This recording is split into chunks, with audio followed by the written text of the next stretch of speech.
Samantala, bumuo ang Land Transportation Franchising and Regulatory Board ng bagong Public Utility Vehicle Inspection Unit. Gagamitin ito upang inspeksyonin ang mga PUV at mga terminal nito sa buong bansa. Ito ang balita ni Mon Hocson. Mangangailangan ng 145 na bagong tauhan ng LTFRB sa pag-inspeksyon sa mahigit 400,000 na mga public utility vehicle sa bansa. Bahagi ito ng kampanya ng ahensya na labanan ang mga kolorum na sasakyan sa bansa, lalo na sa National Capital Region. Simula sa January 5 sa susunod na taon, tatanggap ang ahensya ng mga bagong inspektor. Itatalaga ang mga inspektor sa iba't ibang lugar, samantalang ang 40 rito ay maiiwan sa Central Office at 20 sa National Capital Region. Bukod sa mga PUV, iinspeksyonin rin ng mga ito ang mga terminal at garahe ng mga sasakyan at maging ang panghuhuli at pagsasagawa ng investigasyon sa mga PUV na lalabag sa regulasyon ng ahensya.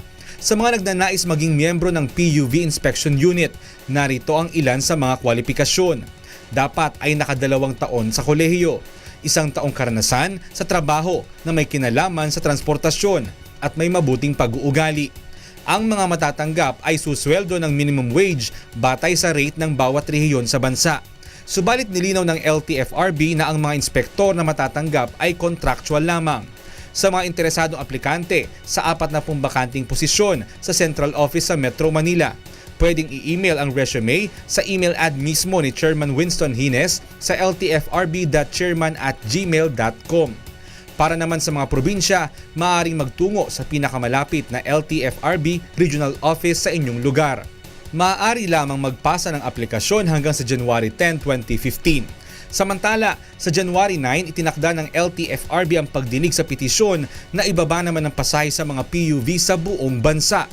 Maaari na ring maipatupad ang bagong metodolohiya na tutukoy sa halaga ng pasahe, depende sa presyo ng produktong petrolyo at iba pa. Magkakaroon na kami ngayon ng tool or ng isang mekanismo na kung saan mas mapapabilis natin ang proseso at hindi na lamang base yan doon sa pagtaas o pagbaba at nag-aantay kami ng mismong mga nagpipetition. Mon Hocson, UNTV News Worldwide.